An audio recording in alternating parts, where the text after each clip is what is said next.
right, everybody. Hold on. 1, 2, 1, 2. Is that better? Yeah, that's a little better. All right. Apologize. Look, I say this every day. Today I was on the phone. And I got distracted. I was doing something. I was cleaning the ports on all of these little computers and stuff that I have here for the show. Around about 11:45, all ready to go. Cleaning the ports, had the alcohol out, making sure everything, because it gets dusty. There's a dog that runs around here. And phone rang, and I ended up on the phone with somebody for like 20 minutes. I apologize. And then I had to hurriedly, plug everything back in. So here we are. Let's see. Let's hope everything is working. Byron's here. Taronda's here. Cameron's here. Is this mic a little hot? Because this is one of the things that I was messing with. 1, 2. What's my normal speaking voice? Well, I'm a yeller, so I'm kind of like, I got to keep it here. Maybe this is good. I don't know. Welcome to Behind the Scenes. Hi, April. By the way, let's thank our producers on today's show. Oh, that's too loud. Let's thank our producers on today's show. That's right. Today's producers, Joel, Peter. Did you hear that? Joel, that popped a little hot. You try and maintain a clean studio. And Joel, Peter, April, and Christina, they are our executive producers of today's show because they all tipped exactly the same. Yesterday, we cleared the bar. I didn't think we were going to, and I did a soft shell, and I was like, just leave them alone. It's Christmas. I'm sure everything will be fine, and everything was fine. And then a bunch of people came through. So thank you very much to those executive producers, because that's how this show runs. See, the show doesn't do advertising. The show doesn't do any of that stuff. It's a 2-hour stream of consciousness performed daily by me at noon, 12 p.m., Monday through Friday. 2 hours of just me with no filter, no governor, nothing, no commercials, no music. Sometimes I'll stop to deal with the dog or something, excuse me, let me go let the dog in or dog out or whatever the case may be. But that's about it. Other than that, it's just me sitting here for 2 hours a day telling you everything that you need to know about the world. We call it the High Noon Rant. We've been doing it now for almost 3 years every single day. So make it a part of your life. Why don't you? Hi, Peter. Peter's here. Jeff is here. My girl April, Barney, of course. Everybody showing up for the chat room. Just waiting for everybody to get settled. Chat room's a big part of the show. The chat room is sort of like the in-studio audience. And I know that I tend to favor the chat room, but because it's the most immediate, immediate gratification. It's like, and I do understand. Play to the larger audience, not the chat room. That's what everybody says. Don't play to the chat room, play to the larger audience. But if I'm being honest, I think the chat room is the larger audience. So why don't we just stay the course and keep doing what's working? Even if it's not working great. Anyway, this show is performed every day in 4 quarters. That's what I give it to you. 4 different segments. First quarter, we do a thing called Erstwhile on This Day. That's where we take a look back on this day and we examine all of the events that have helped shape our understanding of what this day represents. Erstwhile on this day, or if you will, previously on this day. Second quarter, we go into a thing we call, everybody on Earth calls it that, birthdays. That's right. We do birthdays. We look at people born on this day. Not everybody. That would be, as I say, insane. Would be like a million-hour show. There were a lot of people who have been born on this day. I go through a list of notable names and cherry pick the ones that I think are most interesting for this crowd, and then riff on them for a while. Really, the birthday segment, quarter 2, is all about are they cool or not. Then we move on to quarter 3. That's the deads. We like that. And let me tell you, most days the deads, people who died on this day, most day the deads are, kind of like, okay, this guy, we got big ballers. Big ballers have died on this day throughout history. Biggins. Not like some dude that was in a couple movies in the 1940s. No. So what do we do with the deads? We take a look at them. We open up their life's resume and we decide whether or not, based on our understandings, are they in heaven or hell?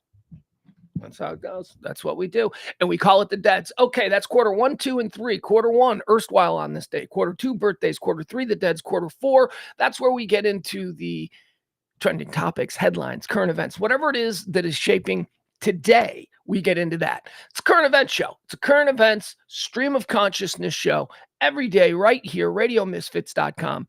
Here's the thing, though, that makes it a little bit different.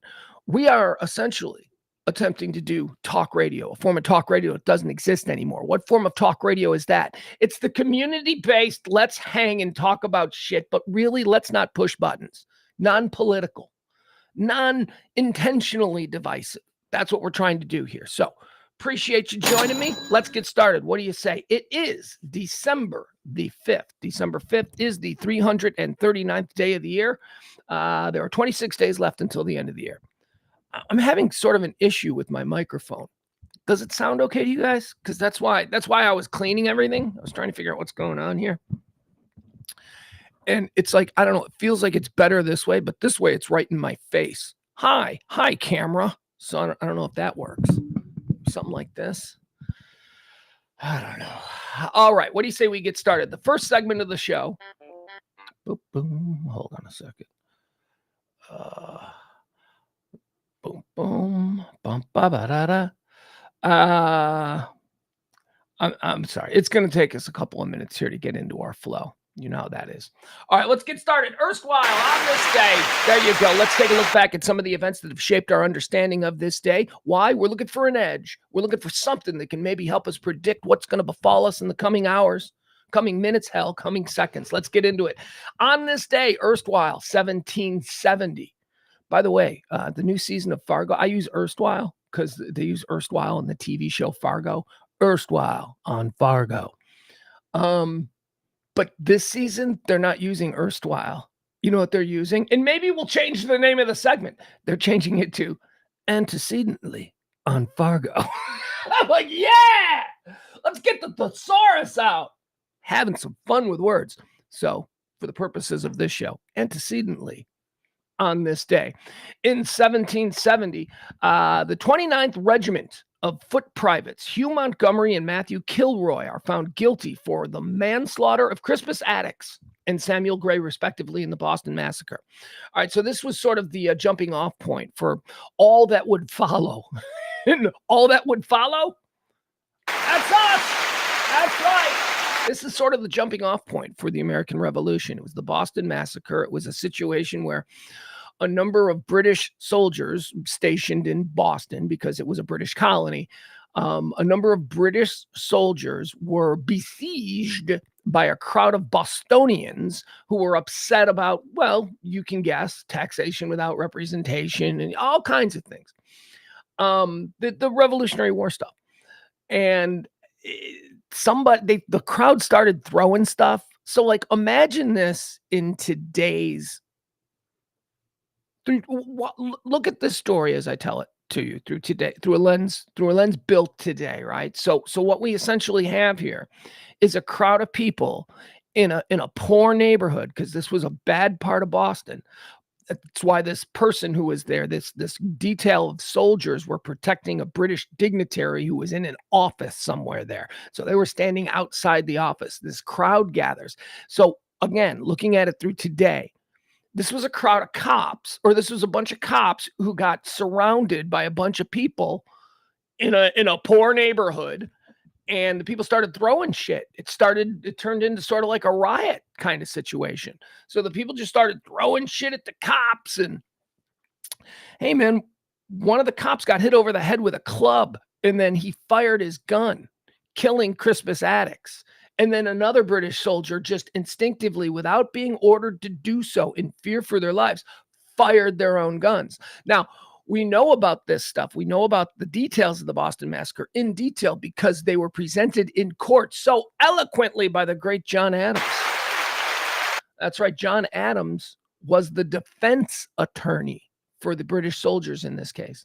Also, Crispus Attucks is a really interesting guy. I don't know if he has not been remembered by, he's not really considered, when we think of the founding fathers and all that kind of stuff, the people who were instrumental in what, but his death being widely considered although there is like a 10-year-old kid, there's a 10-year-old kid who was killed by a British customs agent 2 weeks before Crispus Attucks, but it is popularly assigned to Crispus Attucks that he is the first American death in the American Revolution. Crispus Attucks also a black guy, but let's be fair. Let's be fair to everybody involved there. Crispus Attucks had a black father and a Native American mother, so he was half Indian and half black. That was on this day. Antecedently on this day in 1770, erstwhile on this day in 1775 at Fort Ticonderoga. We got a lot of Revolutionary War stuff. Fort Ticonderoga, Henry Knox begins his historic transport of the artillery to Cambridge, Massachusetts. The Ticonderoga guns. Oh my God, these things are historic. These are so Fort Ticonderoga was a very famous battle very early on between rebels and Fort Ticonderoga had big guns. They had cannons. It was lined with cannons. By the way, for the Ticonderoga, guess who the hero of Ticonderoga was? Well, a number of people. One of them, Benedict Arnold. That's right.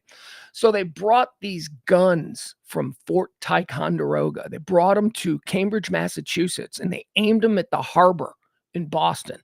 And these are the guns that repelled the initial English blockade of Boston. Big battle there. The guns of Ticonderoga. By the way, that Ticonderoga guns, doesn't that sound like an awesome name for like a metal band from like 1989? Ladies and gentlemen, presenting the Ticonderoga guns. That would be a badass band name. Erstwhile on this day in 1933, the 21st Amendment to the United States Constitution is ratified. 21st Amendment, do we know that one? It's a big one.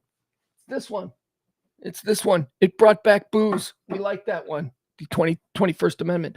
It's the only amendment of all of the amendments. I want to make sure I get this right. It's the only amendment of all the amendments that solely exists to counter another amendment. The 18th Amendment was adopted, and that made prohibition a thing. No alcohol. This country is Utah. And it was that way between 1929 and this date in 1933, when this amendment was ratified by the United States. It's also the first amendment in the Constitution that didn't organically begin with a federalist governing body. It didn't begin in the 21st Amendment was ratified individually by all the states first, before the United States Congress went, well, I guess it's official. They want it. On this day in 1945, Flight 19, so the Flight 19, we'll talk about Flight 19. It was on this day that Flight 19 disappeared, 1945. What is Flight 19? Flight 19 is widely believed to be the origin story of the Bermuda Triangle. Ooh, that's right. Flight 19 was a squadron of 9 naval jets that were flying on a mission off the Florida Keys and through the Bermuda Triangle, what is now recognized as the Bermuda Triangle. They disappeared without a trace. Never saw them again. Now, there's been a whole bunch of shows, like if you watch Discovery and stuff like that, there have been a whole bunch of shows trying to find, and a lot of times they thought they found, one of the planes from Flight 19, but no, they never do. It's always another plane. The Flight 19 plane, very mysterious. They just completely disappeared off radar, never been seen again. Now, here's where the fiction of Flight 19 gets fun. So I'm a big fan of Close Encounters. Don't know if you guys are big fans of the film Close Encounters of the Third Kind. I believe it to be Steven Spielberg's best film. Yeah, but that's me. Close Encounters of the Third Kind is amazing. In the opening scene of Close Encounters, the situation that sort of sets the tone for the film, where you're like, what the hell is going on here? Do you remember? It's a bunch of scientists rolling through the desert, and they arrive in the desert and they find all of these 1945 United States military warplanes in the middle of the Sonoran. Sonoran Desert, in the middle of the Sonoran Desert. Fuel tanks were full. The planes looked pristine, yet they were thousands of miles away. So that was Flight 19. That was the opening of Close Encounters. Also, the end of Close Encounters. Remember the military pilots who got off the UFO at the end with we'll call it a prisoner exchange, although maybe it was, I don't know. But that was them as well. Flight 19 disappeared on this day in 1945. Fascinating story. Nobody knows what happened to them. On this day, erstwhile, 1952, it's the beginning of the Great Smog in London. The Great Smog in London on this day in 1952. This was a big thing, and I didn't even know about it until I watched season 1 of The Crown. Season 1 of The Crown on Netflix does an entire episode on this day in 1952. It was not this day. It was actually 4 consecutive days when some very strange atmospheric conditions caused the entire city, the entire island, really, of the United Kingdom to be just covered in this super thick, super dense fog slash smog. It blacked out the entire city. I mean, thousands of people died. They didn't know how to react to it. It was very a terrible thing, and I don't think it's happened since. But it was just some weird atmospheric anomaly that occurred over the course of a week in England, beginning on this day in 1952. It's known as the Great Smog. People died. I mean, it was terrible. I think it's episode 4. Season 1. You want to know about the Great Smog? Honestly, if you don't want to watch The Crown, but you just think this sounds like an interesting thing that happened, just watch season 1, episode 4 of The Crown. It deals entirely with what was going on in England during the Great Smog, or the Great Fog. On this day, in 2007, oh, really? I don't want to do this one. Whatever. There was a school shooting on this day, or a mall shooting on this day in 2007, one that we don't even remember because we've had so many. So moving on. The West Roads Mall shooting. Let's be respectful, at least to the people who went through something, right? The West Roads Mall shooting. 19-year-old Robert Hawkins kills 9 people, including himself. What did he have? A WASR 10. It was at a Von Maur department store in Omaha, Nebraska. I don't know any of that. It's all guns. I don't know what that is. I don't know what a Von Maur is. Omaha, Nebraska. Where's that? It's in Omaha, Nebraska, dummy. On this day in 2017, erstwhile, on this day in 2017, the International Olympic Committee bans Russia from competing in the 2018 Winter Olympics. This is the doping thing. This was whatever. Then we always figured they doped, right? What? Nobody was impressed. All right, quarter 2. Let's get started. Let's move on to the birthdays. Wanna. They say it's their birthday, and we have no reason not to believe them. Born on this day, we always take a moment. We try to acknowledge, irregardless of how spare. Is irregardless a word? Irregardless isn't a word, is it? Irregardless. That sounds like regardless is a word. Anyway, regardless of how spare the individual was, we always take a moment and stop down and honor a president of these here United States, born on this day in 1782. Is he spare? Martin Van Buren? I don't know. Is he? What did he do? He's the 8th president. Couldn't tell you who the 7th or the 9th president is. Couldn't even tell you he was the 8th until I just read it. I don't know anything about Martin Van Buren. Sideburns, right? Wasn't he a dude with the big sideburns? He had like chops. I think he had big chops. All right, moving on. Born on this day in 1839, George Armstrong Custer. I don't know anything about Custer. Like, is Custer a hero? Like, I've seen Custer presented. I've been in the presence of presentations where Custer is spoken of as a hero and as a good guy. And then I've also heard he was actually pretty bloodthirsty and pretty bad. So I don't know. George Armstrong Custer, born on this day in 1839. Not a clue. Born on this day in 1901, Walt Disney. Hey, happy birthday, Walt Disney. All right, look, I have one request. Can we just... I know there's all kinds of books out there, and Wikipedia is fascinating to just read. But can we just leave, Walt Disney, Henry Ford, and Thomas Edison alone? Can we just leave them alone? I mean, I know you'll crack open the book, but, their contributions to the greater society are certainly more impactful than their thoughts on Jews. And look, it's despicable. I know. And it's another example of how people are, I don't know, complicated, right? So you can't just brand a person by their absolute worst trait, even if their worst trait is pretty despicable. He was a ardent anti-Semite, is my point, but he was also a genius. And so was Henry Ford, and so was Thomas Edison, and none of them were probably particularly good men by 2023 standards, but their contributions, come on. So look, let's just go with, Mickey Mouse. He gave us Disney. Isn't that wonderful? Let's just go with that and not look any further. Born on this day in 1932, Little Richard. Same applies. Let's just leave Little Richard alone. We don't need to know how old his boyfriend was in 1974, which is like all kinds of things, you learn about these people. Little Richard, one of the greats of rock and roll, right? Little Richard. All right, let's leave him alone. Born on this day in 1932. Born on this day in 1947. Here's a guy, Jim Plunkett. Jim Plunkett. Let me say something about Jim Plunkett. Now, I grew up at a time, Jim Plunkett was a quarterback of a team that I absolutely despised. I hated those Raider teams. Ugh, Jim Plunkett. I used to, and it was probably because one of my best friends at the time was a huge Raiders fan. So he was always Raiders. And I'm like, oh, God, I'm so tired of hearing about the stupid Raiders. And the Raiders were very good at this time. And Jim Plunkett was their quarterback. Jim Plunkett was ugly. Jim Plunkett was not the golden boy.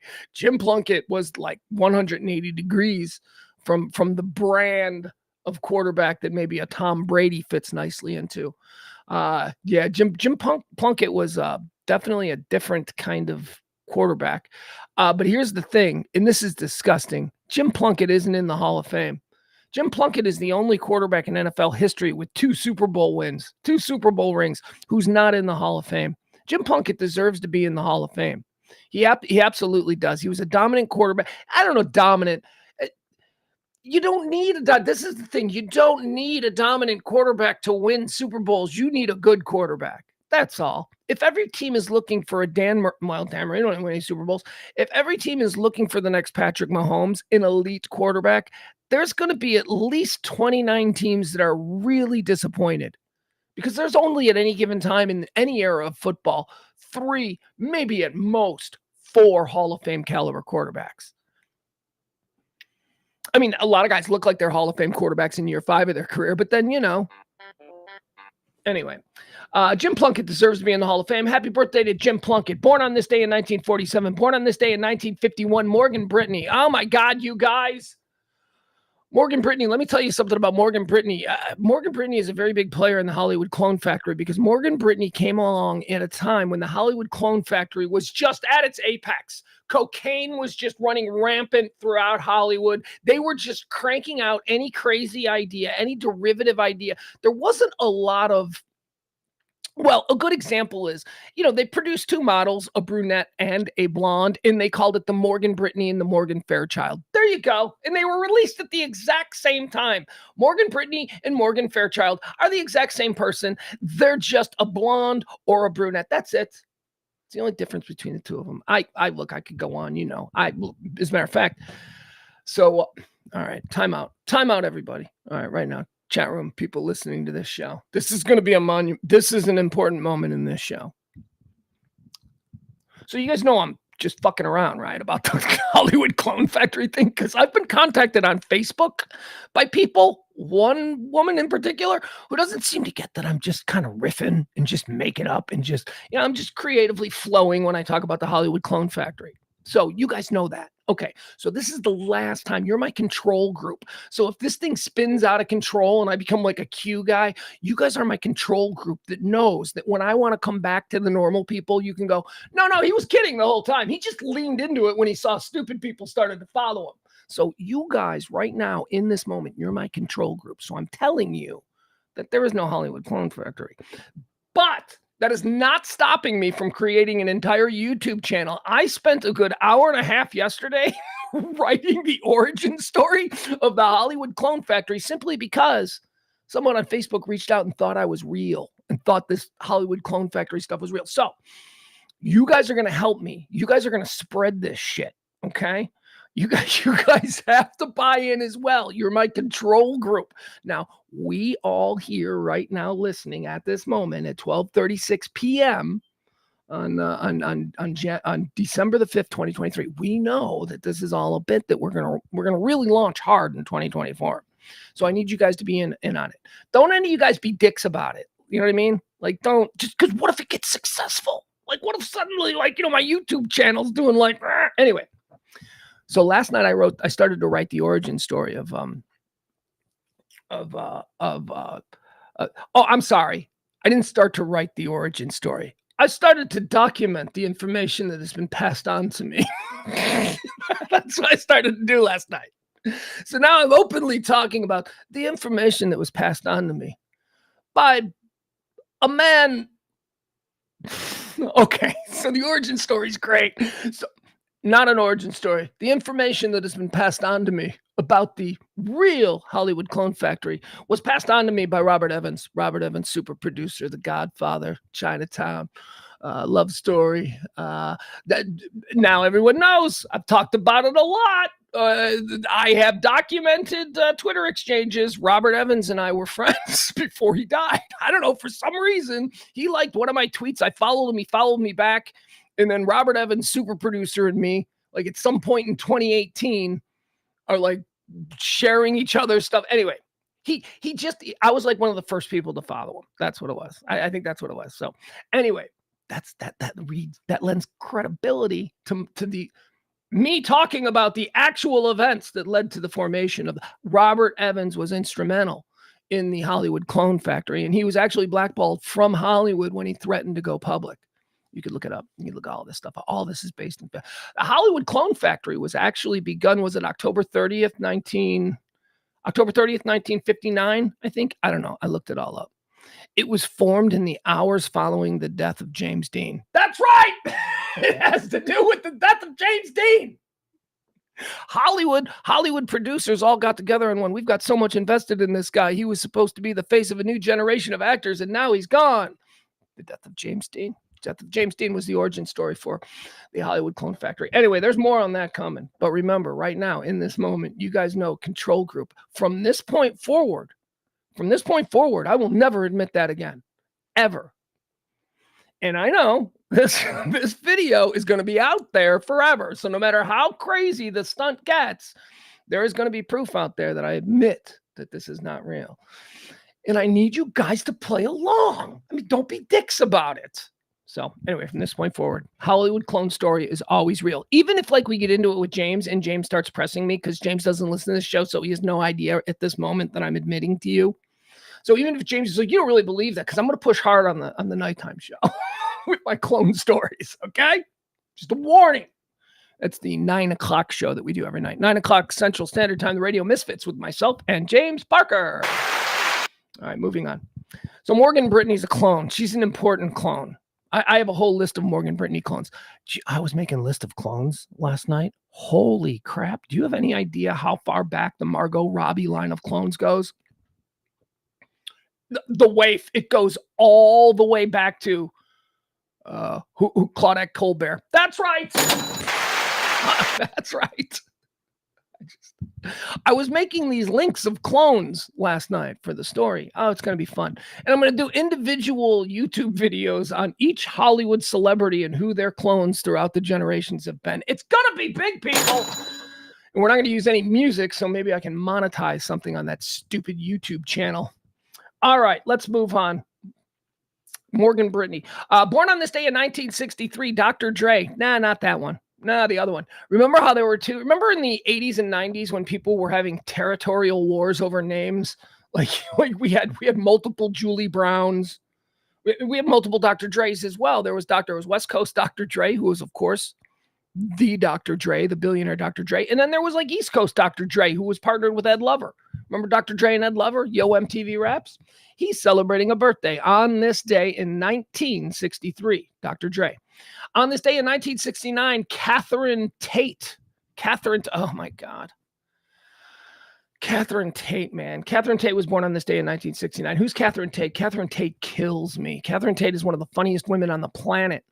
And we here in America don't really know her outside of she was on The Office. She was a regular on The Office for the last season, and I think the second to last season, and then half of season, I don't know, whatever it was. She was on for a couple of, remember when in The Office, when Joe Bennett and Saber took over Dunder Mifflin and Joe Bennett was run by Kathy Bates? And then I think it was the Robert California era where James Spader was brought in to be the new manager. Anyway, our birthday girl here, Catherine Tate. Catherine Tate was Nellie, I think her name was Nellie. She was the English woman with the red hair who was there because she was drinking buddies with Joe. Joe was, of course, Kathy Bates, the owner of Sabre, the owner of the company, and Catherine Tate played Nellie. She was up for the job of manager, but then she didn't get it, and then she ended up staying there as like a salesperson, and she was terrible, and she revealed herself to be really dark and evil, but also really narcissistic. And anyway, she was hysterical. Now, that's how we know her here in America, Catherine Tate. But in England, she's like the Amy Poehler or Tina Fey or whatever. She has been on like a whole bunch of like the biggest, most successful British sitcoms in history. So if you don't know Catherine Tate, it's her birthday. You should check her out. She's really funny. She's really funny. Always plays a way over the top, far too pushy, but doesn't have any inkling that she's being the slightest bit pushy woman. She's very, very funny. There you go. Happy birthday, Catherine Tate. Born on this day in 1985. Happy birthday, Frankie Munoz. He's Malcolm. He's in the middle. I got nothing else to say on him other than he hasn't OD'd yet. So successful child star. On this day, born on this day in 1991, one of my faves. I like him. Plays just up the road from where my teams play. Ladies and gentlemen, happy birthday to the 2018, 2019. 2018. 2018? Were they in the National League then? We're going to go with 2018 National League MVP, Christian Yelich. Christian Yelich having a birthday today, born on this day in 1991. Okay, there you go. Now, those are the birthdays, and we kind of just moved through the birthdays. There were some interesting ones there for sure, but now it's the deads. This is where we decide who goes to heaven and who goes to hell. And let me tell you, there are some high-profile deads today. Some real high-profile dads. And the most recent one, I didn't know was dead. As a matter of fact, I clicked on it. And I went, oh, this is somebody screwing with this person on YouTube or on Wikipedia, right? This person isn't actually dead. This person's actually dead. We would have covered this. I would have talked about this. Why did I not retain any memory of this person being dead? Why did I see this? So we'll get to this person. We'll get to this person at the last one because they died just recently. But first, let's open up the books. Let's check out the life resume and let's sit in judgment, heaven or hell, for Wolfgang Amadeus Mozart. Hell, right? Mozart. I saw Amadeus. Mozart's in hell. Mozart was a rock star of his time. He checked all the boxes, all the prerequisites for a rock star. Promiscuous, sexually fun, or sexually, well, I guess that would be promiscuous. Anyway, he's in hell. We're putting Mozart in hell. And we got to move on because we got a lot here. Claude Monet. What about Claude Monet? Claude Monet is a painter. He's got to be in hell. All painters go to hell. That should be a new thing. All painters go to hell. Painters are paint. Did you ever look at a blank canvas and then have like a bunch of paint in front of you and someone go, okay, create something, and you just make like a smiley face? Yeah, that's 99.9% of us. Then there's like that percentage of people who can create the Mona Lisa.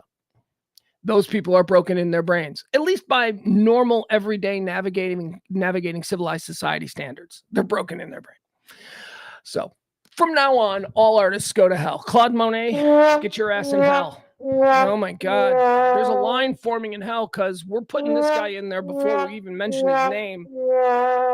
Superstar mass murderer Richard Speck died on this day in 1991. Richard Speck. He's the guy that killed all them nurses. That's right.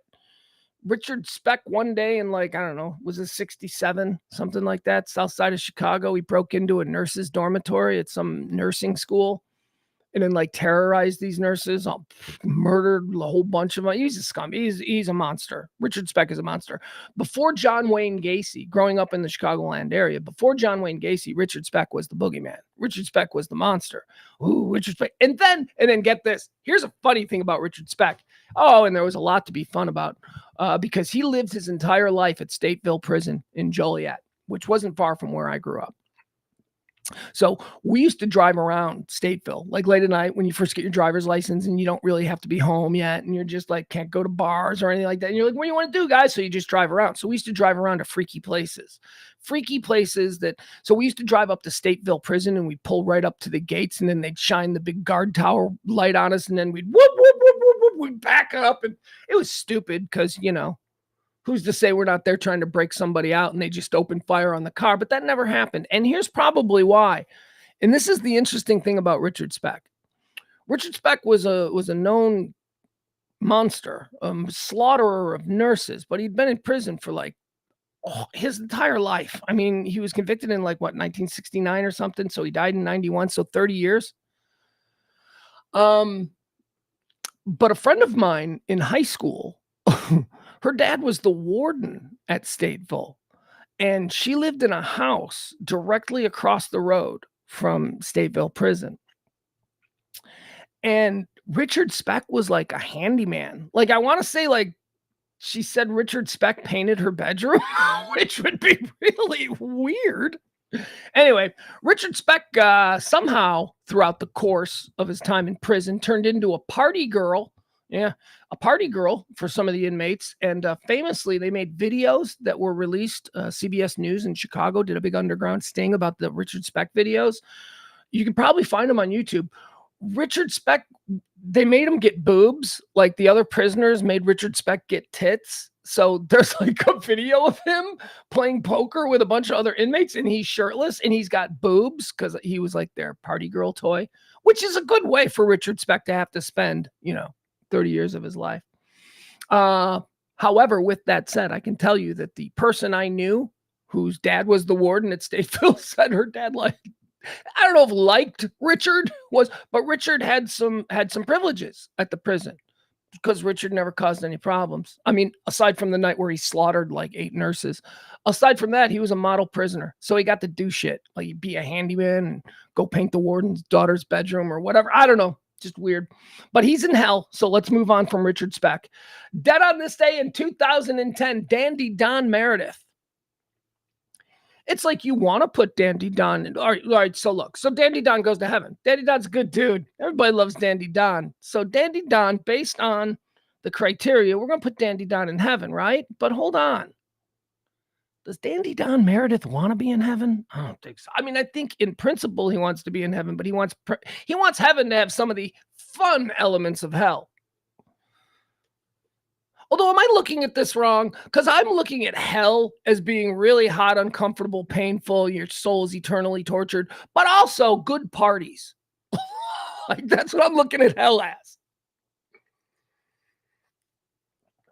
And I think by consequence of that, maybe I'm looking at heaven as being just boring, which I shouldn't, because heaven is, you know what it is? It's the people there, though. It's the pious people who are I'm going to heaven. Those people, I don't think their sense of what's fun is the same as me. So anyway, all we can do is be certain that Don Meredith, we're going to put him in heaven unless he decides he wants to go to hell. I don't know. I love Don Meredith. I was always such a fan of his on Monday Night Football, and I even drank Nestea because he, remember, he used to do the Nestea commercials. All right, moving on. Dead on this day in 2013. Preemptively, you have to, just because of impact on the globe, just because of cultural significance and all of that kind of stuff. Certainly an icon status. I mean, we've talked about Mozart. Mozart might be the bigger name here historically. 1,000 years. Will people remember Mozart more than they'll remember Nelson Mandela? Huh? Nelson Mandela died on this day. We're putting him in heaven. I don't want any controversy. All I know, look, I'm not going to look again. This is Walt Disney rules, right? But let's not overturn every rock in Nelson Mandela's history. Let's just look at what we know that he did and move on. Same with Martin Luther King, by the way. Can we just move on? These were great men. Men are complicated. Sometimes there's things about great men that make normal men go, All right. Dead on this day in 2017. Now, here's an interesting one. Now, this is somebody that I know. No, I mean, I don't know. I mean, this is somebody that I'm familiar with, which I guess should be the case because they're a celebrity. But this is a porn star. And I'm familiar with this porn star. I wasn't familiar with this porn star when they were active. But I became familiar with this porn star because of the story that surrounded her death. She died in 2017 on this day. Her name is August Ames. Okay. August Ames. And I've looked her up. She's very pretty. She's very pretty. Well, I mean, well, that's not, I guess, like there's some porn stars that aren't pretty, right? Or is that more of a 70s thing? I think that might be more of a 70s and 80s thing. Like porn stars in the 70s and 80s looked like chicks that, would do porn. There was like but then something happened. I think when it turned into big money, that's when all of a sudden it's like you started to hear people say, she's too pretty for porn. That was something we used to say. She's too pretty for porn. She shouldn't be doing porn. Why isn't she married to like a, successful businessman? Why isn't she married to a guy who owns a bank in Toledo? She doesn't have to be a porn star. Anyway, August Ames was a porn star from Canada, and she died. She committed suicide because everybody was being mean to her. I don't know. I think they bullied her. Like it was a bullying thing, and she just killed herself. Okay, what are the rules here? She doesn't go to hell because she's a porn star, because sexually speaking, I don't give a shit about people's sexual hangups, okay? Sex between two consenting people can be a lot of fun, and I don't see anything but beauty in that. Just people having fun together. So I don't see sex as a crime. I'm not an overly sexual person, so that's why people are always shocked when they hear me have these like I don't give a shit sexual opinions, because I really don't. It's kind of like my friend Dick Hunter, who was on the board of Texas Normal, which was the legalization of marijuana group. He was on the board for like 10 years, and he never in his life smoked pot, but he was on the board. So my open ideas, my sexual libertinism, if you will, is not really derived out of any kinky side. I mean, everybody pretty much knows. But it is derived from an idea that sex is just sex. Stop it, people. Stop putting so much emphasis on it. So I don't put porn stars in hell just because they're porn stars. But I do put actresses in hell, and she is an actress too. So I mean, she's a little nuts. She needs to go down to hell. Dead on this day in 2017, porn star August Ames. Dead on this day in 2021, Bob Dole. Well, that's right. One of the titans, one of the lions of the United States Senate these past 50 years of American existence.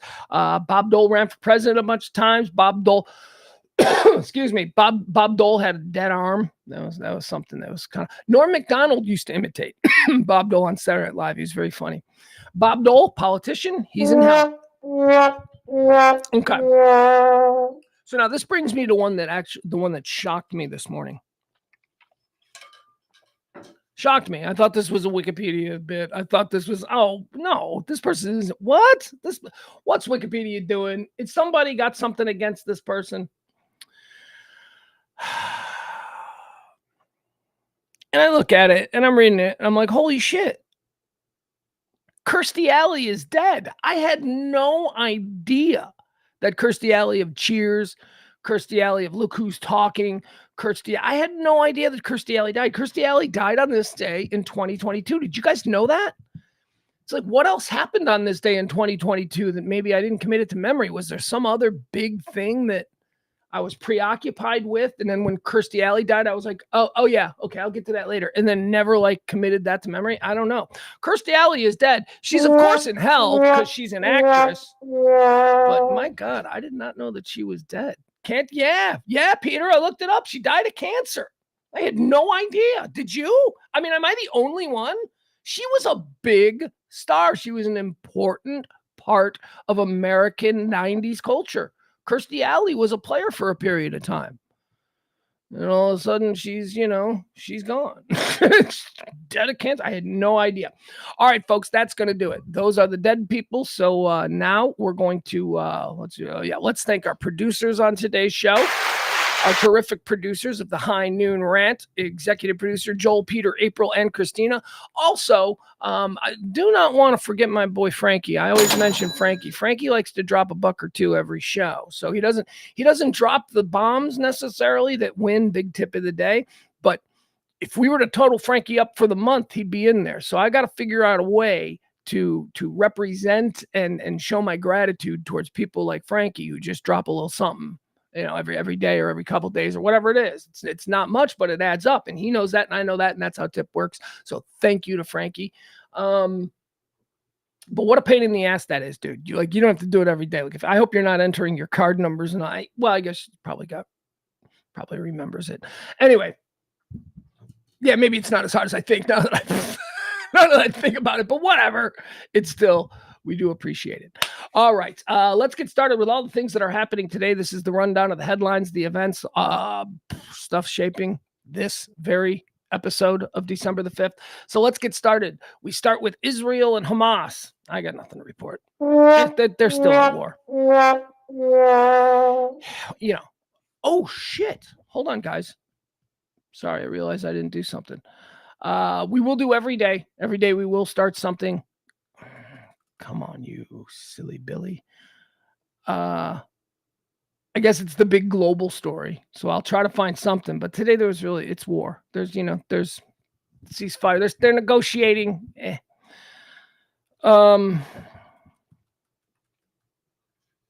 So we're going to talk about the house that blowed up last night next. But I'm trying to find the most recent information because it seems to me that we had more information last night about the house in Arlington that exploded than is being widely disseminated tonight, or today, I should say. So let me check on something. Here, I'll show it to you for those of you who missed it. We covered it last night on the Misfits show. Let's see, is this okay? So last night we were reporting that it was this dude named James Yu, who was a Chinese dude who, I don't know, they referred to him as a Chinese national, but he's probably just a dude who's an American citizen who's Chinese. But and we saw his LinkedIn page, and his LinkedIn page had all these rambling tirades against his neighbors. He lived in a duplex. So here, let's watch the story. Here's the story. NBC, how NBC covered it. Let's just check this out. No sound? Well, I'll get you the sound. Boop. There we go. Sorry, folks. All right. Massive explosion was caught on camera, literally blowing a home to pieces in Arlington, Virginia. We need all fire apparatus so we can get the house that's exploded, I believe. I was laying in my bed, and then it felt like we got attacked. Police were already at the scene moments before the blast. Officers were trying to access the property and execute a search warrant. A SWAT team had responded to the home hours earlier after receiving reports of shots fired. Officers determined that someone inside had actually discharged a flare gun 30 to 40 times. As officers attempted to execute that search warrant this evening, the suspect inside the residence discharged several rounds. The house subsequently exploded. The explosion rocked the entire surrounding area. Virginia State House Delegate Patrick Hope writing, "My family and I are fine, but our house shook and we could see the flames from our front yard." Police believe the suspect was alone inside the home when the blast occurred. They have not been able to determine if the home was blown up on purpose. Authorities also indicate they did not have immediate information about any prior incidents at the house. But neighbors described the man living there as a character who covered his windows with tin foil. This morning, residents nearby are grateful to be safe after a terrifying night. Just scary to think that this is happening around us, and it could happen in what I thought was like a safe community. My boy. All right, let's stop. There you have it.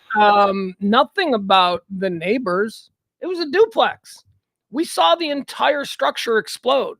There were two families. There's two people. He had been on LinkedIn bitching and moaning and screaming and complaining. It by the way, very disjointedly too. It made no sense, his LinkedIn rants about his neighbors. And then he blows up the entire house. They still don't know about him. They're like, well, I guess he was in there, but they haven't, as this morning, the stuff I was reading this morning, they haven't gone in and like looked for his body. And we haven't heard anything about the neighbors. That was a structure divided in half with two doors right next to each other, leading to two separate units. We still don't know anything about the neighbors. We know that there were no police, no fire were injured. No reports of mass casualties from the community being rushed to emergency. I don't know. We don't know. All right, so there you have it.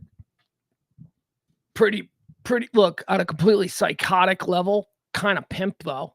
I mean, because how many dudes are like, if the cops ever come here, I'm blowing up the whole house, and then they don't do it because they don't really know how to do it. This guy blowed up that house, but real good. That house, woo. Liz Cheney is trending. Liz Cheney is saying that she might want to run for president as a third party option. Liz Cheney running as a legitimate conservative. So, I won't vote for her, but she is a legitimate conservative. I mean, if you are a real conservative and you like, and not just, I listened to Rush Limbaugh. I mean, he wasn't a real conservative. He was a populist. But if you're a real conservative, then you like what Liz Cheney says. And you should support that from a legislative point of view, but you won't. But nobody will. Look, I ain't voting for Liz Cheney, but neither will anybody else who probably might otherwise vote for her. She's got too much stink on her. She's like a Mike Pence, right? Let's see what else we got. Doug Burgum. Here's more politics. Doug Burgum. He's the North Dakota, I think. Who told the governor of North Dakota that he could run for president? What are we doing here? Jeez. Come on, don't encourage the Dakotas. They shouldn't be two states. They should be one state. Oh, don't get me started on that. Doug Burgum, the governor of North Dakota, let's just call it Dakota. He's premier of the Dakota Territories. He was running for president. He raised about $20 million, and now he just now realized he doesn't have a shot in hell, and so he's stopping. But, he still cashed a lot of checks, took a lot of money. Although the funny thing about him is, though, it appears that he may have donated about 15 million of that 20 million raised from his own money. So anyway, maybe Doug Burgum's I'm going to run for president scam. Maybe it didn't yield the financial windfall he'd hoped. Because reading what I was reading today in the Washington Post, 15 million of it is believed to have come from him or PACs related to him that were originally started by him. So anyway, that's what they do, man. I keep telling you. People who know they can't win run for president in order to raise money. Tax-free money. I don't know if it's tax-free. I just assume it is because those people are all so freaking corrupt. Of course, they would vote to make that money tax-free. Doug Burgum, he's out. Hey, let's focus on Menendez. Bob Menendez, the Democratic senator from New Jersey. He's a flat out gangster. This guy needs to go. Hey, while we're kicking people out, we need to now turn all of our attention on this Menendez dude. He needs to go. They found gold bars in his basement. Gold bars. What is this for? First of all, you know how powerful he is? You know how tied in? When shit gets whispered in the back rooms of Washington, D.C. about what the real situation is, this is a dude who hears that. Like he's got access to information. Why is he stockpiling gold bars? That should freaking concern you. Forget about what a dirtbag criminal he is. He has information, and he's stockpiling gold bars. Bob Menendez. Anyway, these gold bars that they found, all gold bars apparently have serial numbers, and they're traceable, and you know where they come from. Like half of these gold bars they found were stolen. Not only were they stolen, but they link directly to the real estate developer who he is being charged with taking bribes from. So once again, we've got a direct link to him taking. Oh, you didn't take bribes from this guy? No. Well, then why do you have gold with serial numbers that match gold that he has? Well, it's just a coincidence. Oh, is it? Because that gold is also stolen. He stole the gold and then gave you stolen gold. That's basically what it's starting to look like. Gold. That's Menendez. Fox News. Oh, here's a crazy story. Here's a fun story. If you think the people at Fox News are hysterical unintentionally, and I do. Here's a good story. So this is, sorry. I just went the wrong way. Fox News, there's a sexual assault trial going on there at Fox News. and it concerns, hold on.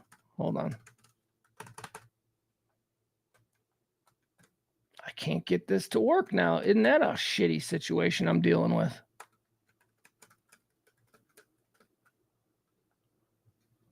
Well, for fudge's sake. Hold on, guys.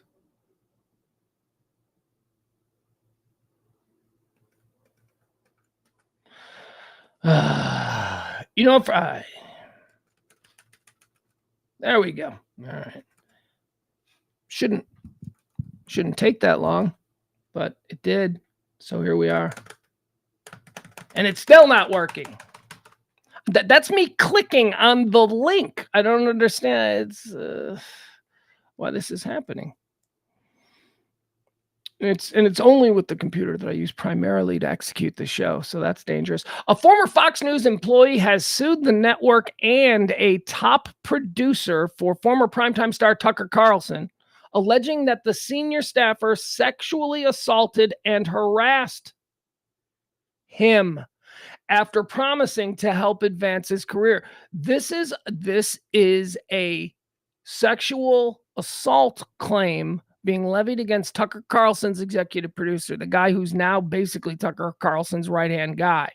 Apparently, he's being accused of being gay, and not only being gay, but being a predator who preys on young Fox News.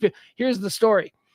And by the way, let's get full context. This happened back in 2008, these charges. You remember a couple of weeks ago when all of these sexual assault charges were being levied against big-name people because there's that law in New York. There was a state law enacted a year ago in New York that said that you can bring old assault charges that in other jurisdictions or in other time would be considered, you know, what do they call it? The timed out, if you will. You can't bring charges after a certain period of time. Excuse me, the word escapes me. So this law in New York was established that said that if you have one of these expired charges, you can bring them for 1 year. For 1 year, and that year ended like 2 weeks ago. So on the eve of that expiration, we saw a flood of people bringing charges against everyone from Axl Rose to P. Diddy. I mean, restaurateurs, everybody. The mayor of New York, remember, they all came at once. Many of them settled. P. Diddy famously settled hugely, very quickly to shut down his incredibly descriptive charge. He was charged with some really bad stuff, and he made that go away almost immediately. And now nobody's ever going to talk about Puffy the Rapist anymore. So that's what this is. This comes from that same slew of filings. It's just they're just getting around now to Fox News. So this is the story. So that's context for you. Whether or not this has any credibility can be weighed against the idea that it was an expiring law, that you had to file the charges before the law expired. So there you go. Full context. In the lawsuit filed in New York State Court, Andrew Delancey claims that Justin Wells repeatedly grabbed his genitals at Wells' apartment shortly after Delancey was hired in 2008, and that superiors dissuaded him from filing complaints. All right, so from that description, and I'm going to read on because it gets more detailed, but from that description, I'm like, oh, dude, stop it, you baby. Okay, so he's one of those weird guys who does like nut checks. Like, you know, these guys, I hate these guys. My buddy Aaron is one of these guys. He needs to stop it. Hopefully he has. He hasn't nut checked me in like 12 years, but it's got to stop. Hopefully it has. But you know, there's this brand of guy out there, nut check, you know, and they go and they like they punch you in the nuts or whatever it is. It's never hard. It's always just to make you flinch. There's a class of dude out there who does this. Ugh.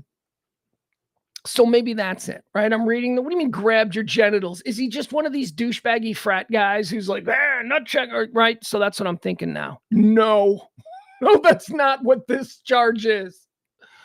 A brief version of the suit claiming assault and battery on the part of Wells and negligence and sexual harassment on the part of Fox News was originally filed late last month, just ahead of a deadline for claim under the New York Adult Survivors Act, which temporarily lifted the statute of limitations for civil complaints from sexual assault victims. That's what I was just telling you about. Wells, who was working for a show, this is the dude, this is the predator. Predator is Wells. He's now Tucker Carlson's right-hand guy. Wells, who at the time was working for a show hosted by Greta Van Susteren, later became the senior executive producer for Carlson's show and was fired alongside Carlson in April. Wells now works as his top producer on a video series Carlson presents on social media. Neither Wells nor a spokesperson for Fox News responded to requests for comment. Here's what the complaint alleges. The complaint alleges that Wells first contacted Delancey in 2007 through a Facebook group for Fox employees when Delancey was still working for a local Fox station in Florida, writing in the message that Delancey had caught his eye. So this is a dude. So he's working at big, strong Fox New York, the big, where all of the people who work at Fox Orlando and Fox Tulsa and, Fox Akron, all the people, they want to get on the radar of Fox New York because that's how you move up. So this dude, Tucker Carlson's producer, is alleged to have scoped this guy out on one of the Fox affiliate sites and contacted him and said, "Hey, you caught my eye," which is creepy, but the complaint alleges that he contacted him in 2007 through a Facebook group. He said he had caught his eye and encouraged him to take a job at the company in New York City.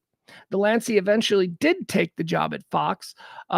He worked for Fox News Edge, a division that deals with local affiliates. Delancey alleges that Wells lavished an unusual amount of attention on him in his early days at Fox.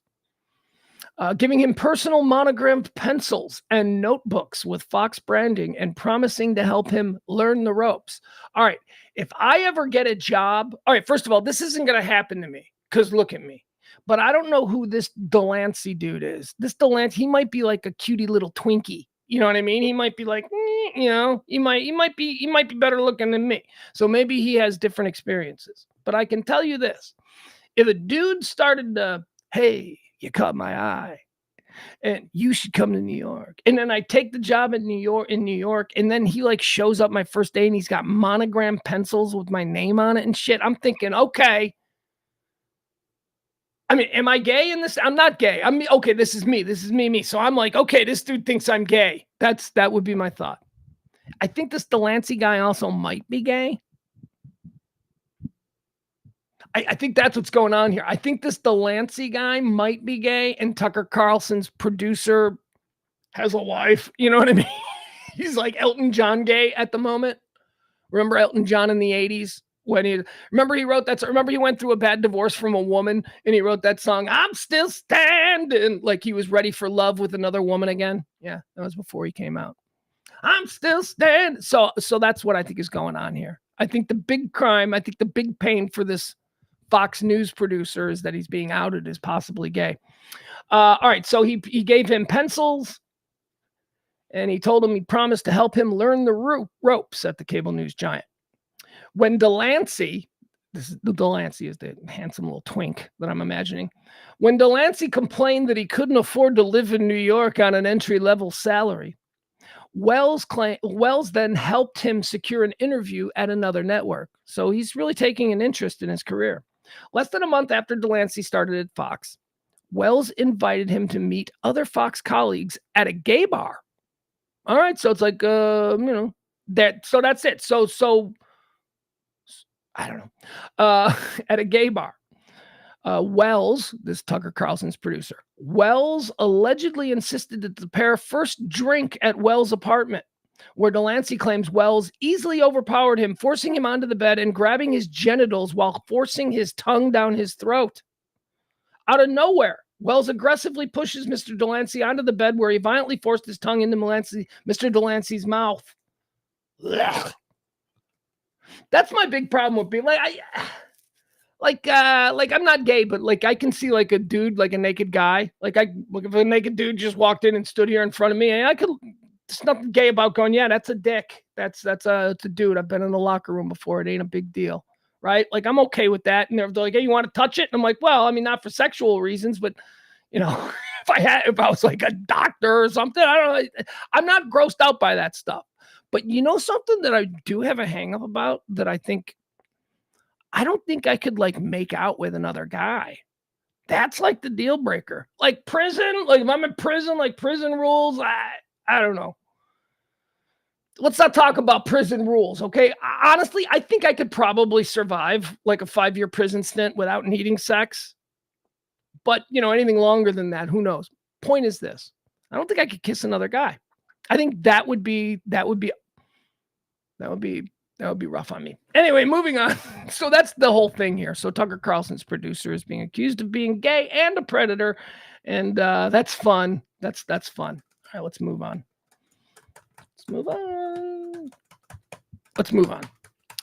We can't move on. All right, let's go this way then. Stupid bullshit thing won't even work. All right.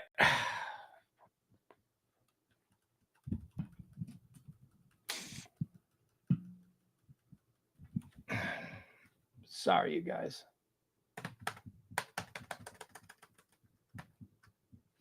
All right. What else do we have? Oh, more in cable news. News Nation. You guys know anything about News Nation? I don't really know anything about News Nation. News Nation seems like something I should like, because from what I understand, see, here's the problem. A whole bunch of these like stupid fly-by-night new news networks popped up all at the same time. And some of them I know are absolute bullshit. Like, don't waste your time. But the problem is, I'm not sure which ones are complete bullshit. What is News Nation? I think News Nation is trying to be a news network for normal people. And by normal people, I mean moderates. I mean people in the middle, people who see that both sides are completely screwed up. So let's stop being idiots about it. And let's just try and fix the basic things. So I think that's what News Nation is. I don't know. News Nation is doing their debate. They've got a big opportunity here. They're hosting their first big grand debate, the fourth GOP debate. News Nation needs to draw a crowd for this. And they probably won't, because nobody cares about these GOP debates. But they need to draw a big crowd for this because, nobody's watching. And quite frankly, apparently there's money issues going on here. They've got big name people. They got Dan Abrams, right? Dan Abrams from MSNBC and ABC News. They got, who else they got over there? They got Chris Cuomo from CNN. All right. They got Leland Vitter. That dude came over from Fox. So, yeah. Anyway, big moment for News Nation. Let's see what else we got.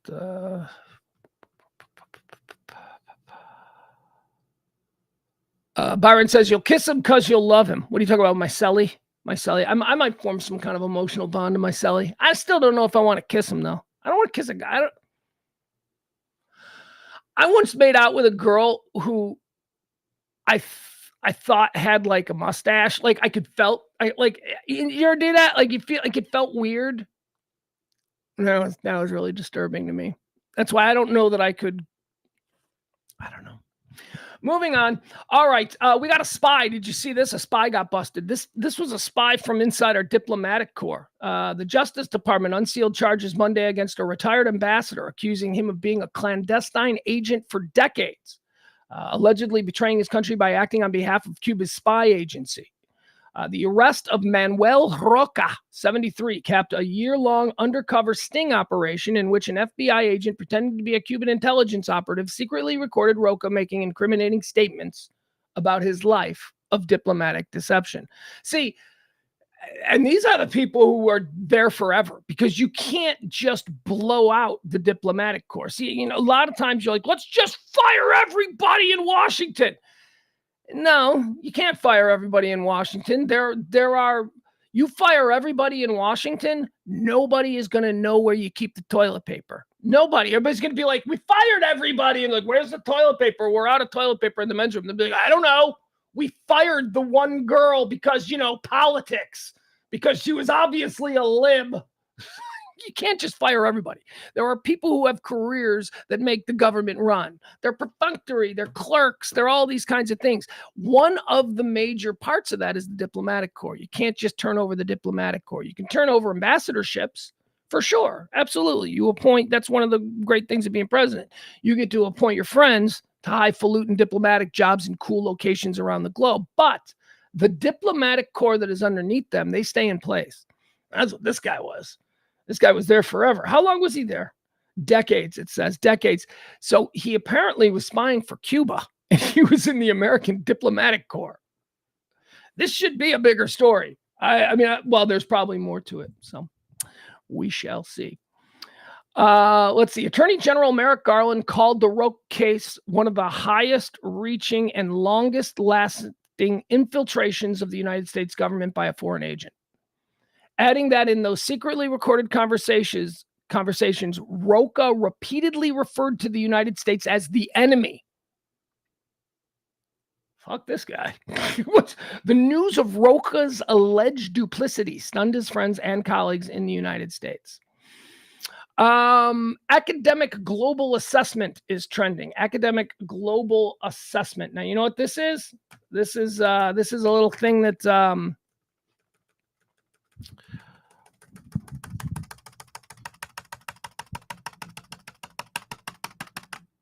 there it is. All right. Only took about 1,000. Oh, now I gotta.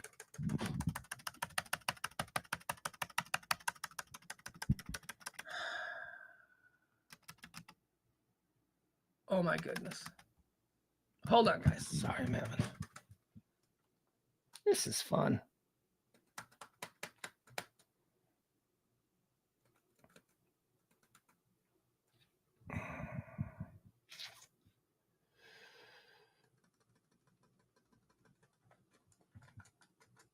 I'm sorry. I'm having some computer difficulty.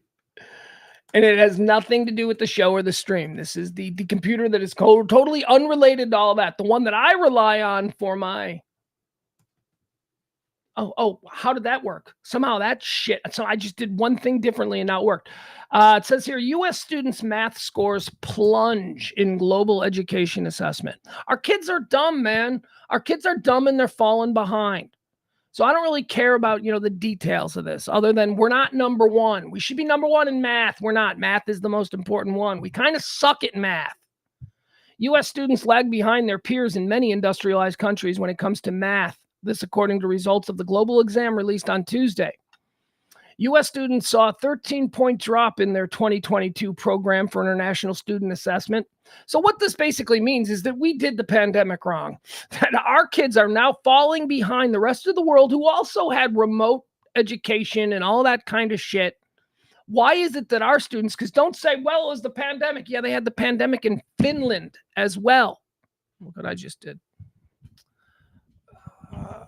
That's because I cleaned this earlier today.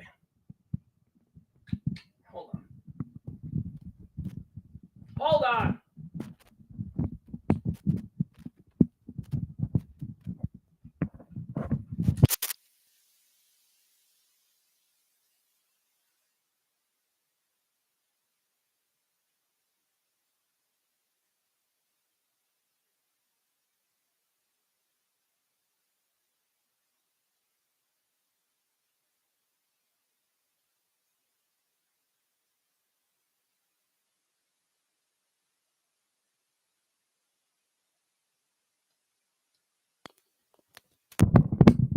There we go. Nice and tight now.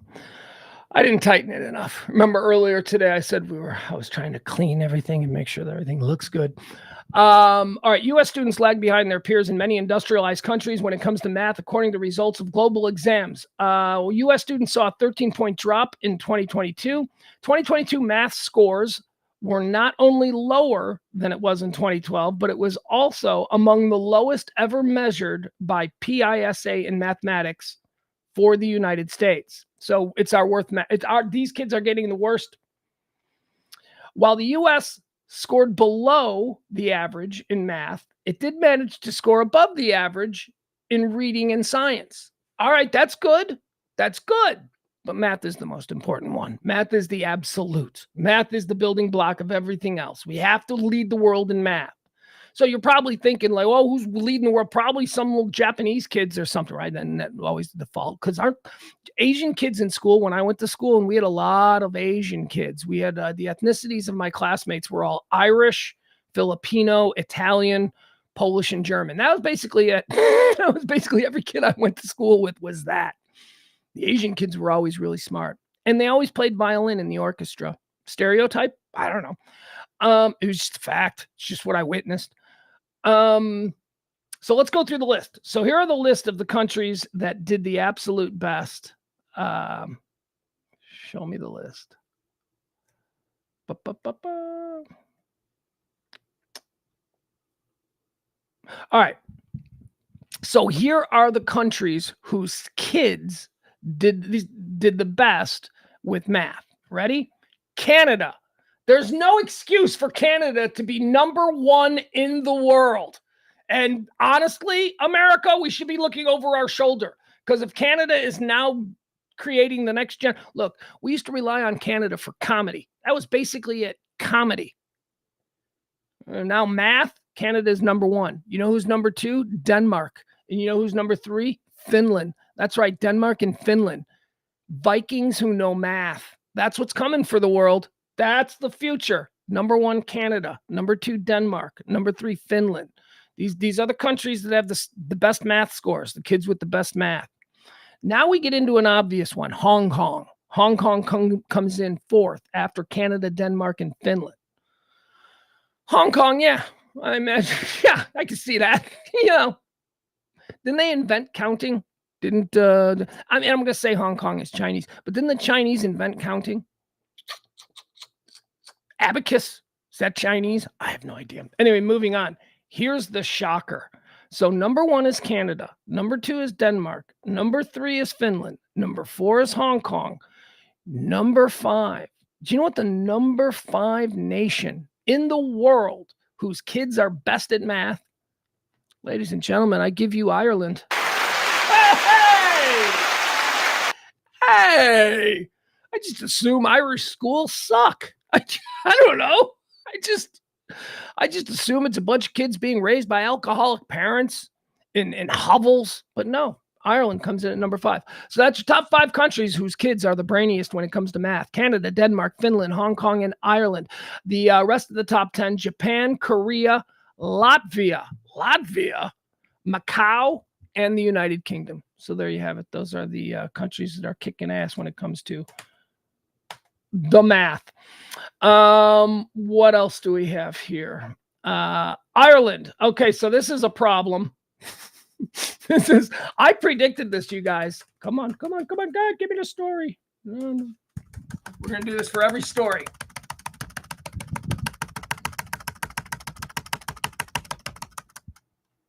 Hey, there it goes. Now we gotta do it the second time. Let's see how many times this will take. Hey, that one wasn't too bad. All right, so Ireland is in the news, not only just because of math, but because of something I predicted a couple of weeks ago. Remember the Irish riots? Remember when that was going on? And Conor McGregor was getting himself involved in the Irish riots, and I'm like, uh-oh, we're gonna have President McGregor in Ireland. Look, you can't screw up Ireland. You can't screw up Ireland. If any country is allowed to have Conor McGregor as president, or a Conor McGregor type as president, let's go ahead and be okay with it being Ireland.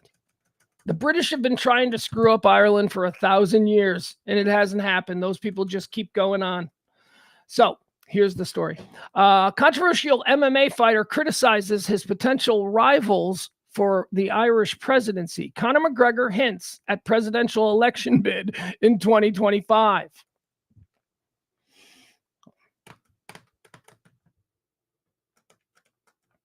Trying to accept cookies, and it just, wouldn't allow me to accept cookies. Oh, this is the worst. Conor McGregor has hinted that he may be considering a run for the presidency in 2025. You think I was kidding? You think I was joking when I said it the other day? And has begun criticizing his potential rivals for the office. The controversial MMA fighter also suggested that he would privately fund weekly votes to ensure accountability, stating, "It would not be me in power as president, people of Ireland. It would be me and you." Let him have it. Let him be president. Seriously, you can't screw up Ireland. You can't. All right. Let's see. The controversial MMA fighter also suggested that he would privately fund weekly votes to ensure accountability, stating, "It would not be me in power as president of the people hour. It would be you and me." In a post on Twitter earlier today, McGregor assessed the potential competition against him if he runs for election, referring to former Tausey, Bertie Ahern, and Enda Kenny. God, these Irish names. Bertie Ahern and Enda Kenny, as well as former Sinn Féin leader Jerry Adams. He wrote on Twitter, Jerry 78, Bertie 75, and Enda 74, basically saying that these are all old people and they shouldn't be allowed to run Ireland. However, he was wrong on all the ages. So, why not? Like I said, it doesn't matter if it doesn't matter. He's Conor McGregor. People will tours. First of all, Ireland runs on tourism. That's 100%. That's all they do there. Tourism. Come to Ireland. It's beautiful. And it's filled with tourists. That will only be improved with Conor McGregor. Conor McGregor being president. You thought Schwarzenegger was going to be crazy as governor of California, but apparently he did okay. Anyway, that's what we're in for. We're in for Ireland being led by Conor McGregor. I'm very angry at this computer, so I'm going to crash it completely and see if maybe that'll make it work better. So in the meantime,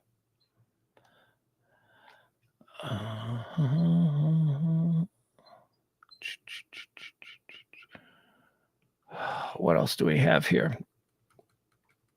Let's see. Sorry. So we did that. We did Ireland, Magic, Dolphins. Dolphins, they think dolphins have a sixth sense. That's fun. They, scientists now believe that it's called, what is it called? Let me see. Electroreception. Have you ever heard of electroreception? Oh, this ain't good.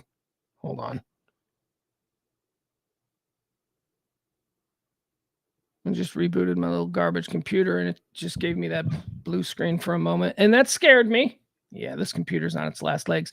But you know what? All I need, seriously, I just need like $200. That's people who spend a lot of money on computers. You're crazy. Just go on like Amazon or get some like refurbished computer. You don't have to spend $6,000 on a computer.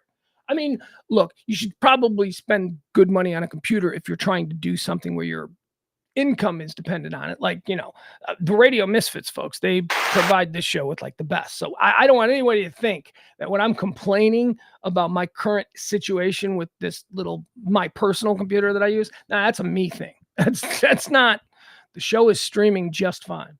All right, hold on, give me a second here. This one seems to be back up and running. So let me see. Let me see if I can reconnect.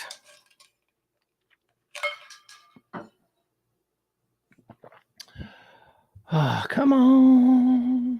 Oh, chatting. So dolphins have a sixth sense. It's this electro thing. So what do we have? We have five senses. What are they? Sight, sound, hearing, taste, and feel. Is that it? Is that the five? I don't know. I just went through the things I can do. I'm like, okay, what can I do? What are my senses? So I think those are the five. So the sixth is this electromagnetic thing. And we might have it. See, these are not, this is that whole thing where we don't use all of our brain. And, I always go on these screeds where I say, folks, we can transplant a heart. We're working on curing diseases. We can set a bone. We can give flat-chested women large boobs. But what we can't do is really understand even remotely what's going on inside our heads. That's where the next great advancements in medical understanding and science is heading.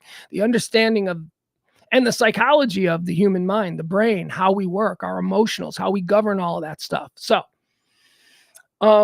this idea that dolphins can utilize a part of their brain should not restrict us from thinking that maybe we have this as well. Maybe this is just something in our brain that we haven't tapped into that, 2,000 years from now, this form of humanity may use it every day. So what do they use this for? Well, they've determined that dolphins use this. It's a way of, so dolphins swim down to the bottom, very dark, and they forage. They forage for food on the ocean bottom. And it's completely dark down there. There's no way to see. And what the scientists have determined is that they're able to sense the electro charges and pulses of living things hidden in complete darkness. And and they can guide themselves to find food based on the electronic pulses, these other living things. I don't know anything about it, but it's crazy. And the little dolphin brains are like, yeah, there's food over there. I can feel their electric pulse. Maybe we humans can do that. Yeah. Dolphins, they're magic. I love dolphins. All right, hold on. Let's see if this will work. So far, not great. So far, not great. All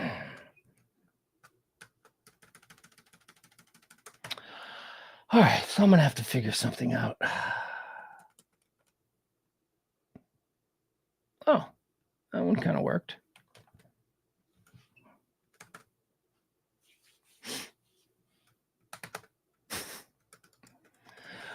We might end the show early today. I'm basically out of stuff. I got to get this. This is such a pain in the butt. Peter says, Pugs, we have a real issue in Fort Worth. All the great live music venues are closing. Lola's closed yesterday. Twilight Lounge is closing tonight, and a few others are about to do the same. Yeah, I mean, that sucks, but I mean, why are they closing? If they're closing because people aren't going, then, you know, things change. Maybe live music venues aren't a thing anymore. My generation, that's, you know, we used to go to rock clubs all the time. Do kids do that? I don't know. This is just me. This is just me trying to get this to work. That's me clicking. I'm left clicking and nothing is happening. It's just not. I bought this computer for $200 about 2 years ago, and it's worked wonderful until now. All right, that's worth it though. $200 for 2 years of quality service. I salute you, my friend. But it has completely stalled today's show. Yeah. But that's okay because I was out of stuff. I'm out of stuff to do. April says, I never go to Fort Worth for shows. All the bands I follow do shows in Dallas.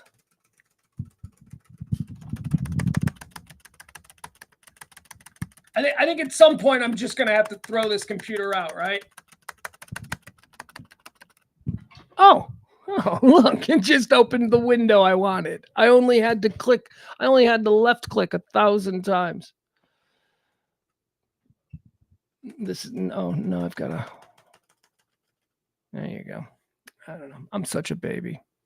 I'm out of. I literally am out of stuff to talk about, though. So I'm talking about magic dolphins, right? All right, guys, that's gonna do it. Let's wrap the show up. Oh shit, Peter! I can't get to Peter's closing theme now. We can't do a closing theme today. This sucks. I'm sorry. Thank you to our executive producing team of Joel, Peter, April, and Christine. I want it known that they had nothing to do with this computer crapping out on me right here mid-show. It's okay. It's okay. We shall survive.